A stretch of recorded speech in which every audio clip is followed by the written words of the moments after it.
could do it as a virtual column too. Hi guys. Hello. Yeah, you can't wander away. You're stuck. Yeah. Darn, I like to wander around. Okay, well, I'm going to talk. I thought a TED Talk meant you weren't supposed to have slides, so I figured if I can't talk for 10 minutes without slides, then I probably shouldn't be doing this. So I'm not going to have any slides.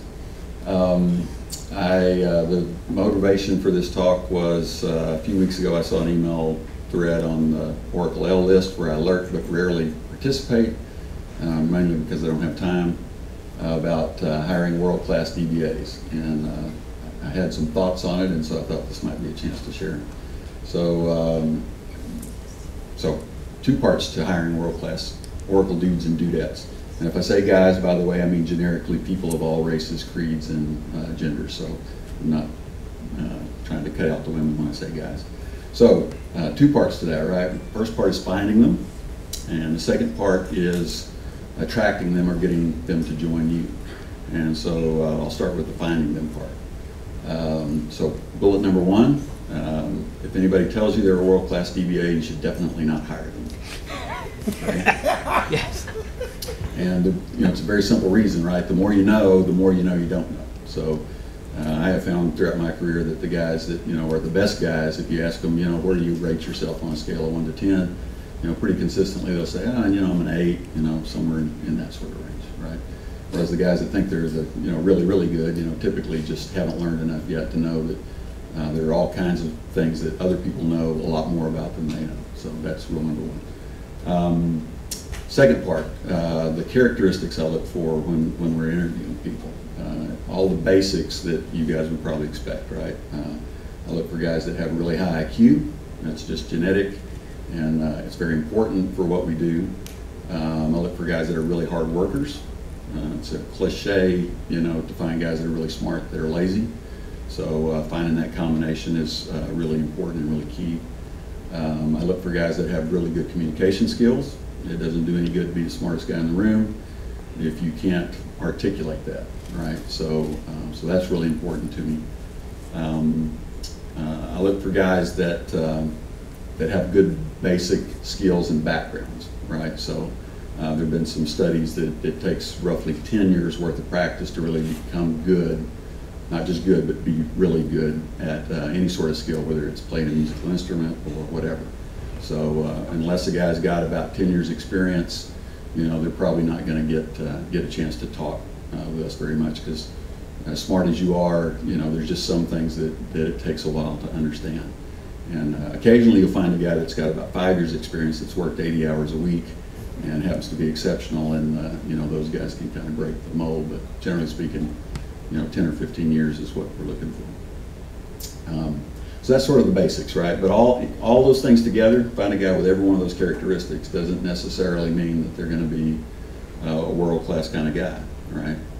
And the reason is because there's a whole different side to what we do that has to do with problem solving. And so the things that I look for that are not related to those basic skills are things that lead them towards being good problem solvers. And some of those sort of characteristics are what you might think of as more personality based. So things like being relaxed under pressure, actually, which is a very important skill, right, for the kind of work that we do as guys that are working in the Oracle space.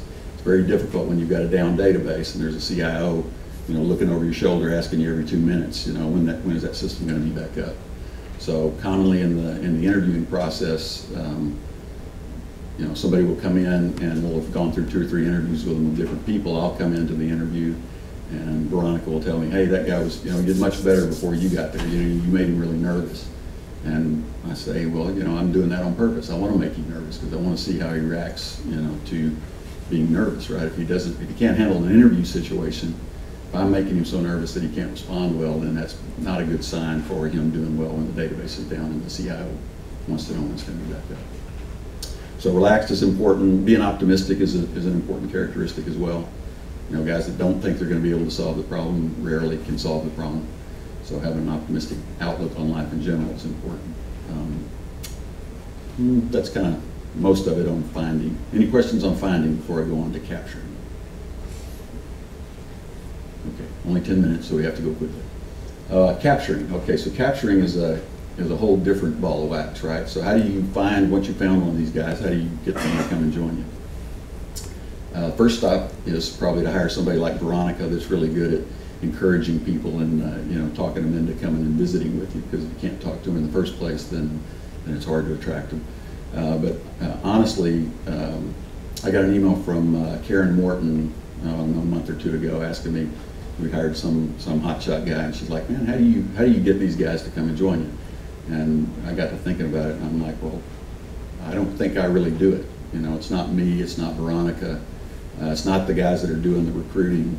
What it really is it's the team itself, right? So it's, some of the guys were talking this week while we were walking around in San Francisco, and it's sort of like gravity, you know?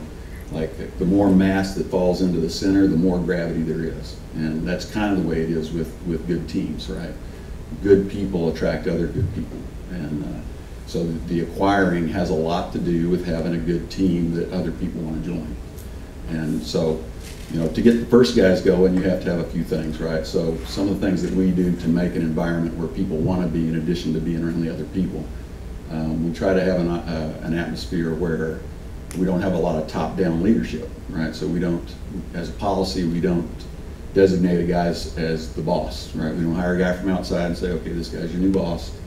We move guys up from within, and the guys that become leaders are not designated, generally speaking. We have kind of a philosophy that the American Indians used to use a long time ago. When the Americans, the English invaders, were trying to figure out how to negotiate treaties with the Indians, they'd get very frustrated after they negotiated a big treaty, and 2 weeks later, you know, the Indians would be on the warpath again, you know, attacking them. And what they found out over time was that the Indians didn't really just have one leader that was in charge. They didn't have a very hierarchical system at all. They had many guys that were in leadership positions, depending on what was going on. So when they were on a big hunt, you know, the guys that were the best hunters were in charge. When they were fighting, the guys that were the best fighters were in charge. And so we try to model that, you know, in our leadership as well. Gives the guys, the real strong technical guys with good problem-solving skills, you know, that's a much more palatable sort of environment for them to be in. What else was I going to say about that? That's one thing. Second thing is we try to give them the tools that they can get better with. So we don't waste a lot of money on outside training, right? If the guy comes to work for us, you know, we're not going to send him to an Oracle class to learn about something, right? Occasionally we'll break that rule if there's some brand new feature that nobody knows anything about, or something that we want to learn that nobody knows anything about. But generally speaking, we spend our training money on equipment. We'll buy an Exadata here, an Exadata there. Pretty soon, you know, everybody knows all about the Exadatas, right? And as the guys are learning about it, tearing them apart and putting them back together, then they share that information, which is another key characteristic of the team and why people want to be a part of it. It's because everybody in the team, it's also part of the recruiting process, but it's one of those other characteristics, the desire and willingness to share information, and the ability to see value in everybody on the team, right? Tanel is, you know, as good as anybody I know in many areas of you know, Oracle stuff. He looks around the room and he sees other guys that, you know, are much better at him at other things. And a lot of guys, you know, that are at that kind of a level sort of look at other people with disdain, right? They think I'm better than those guys, and so I don't see a lot of value in them.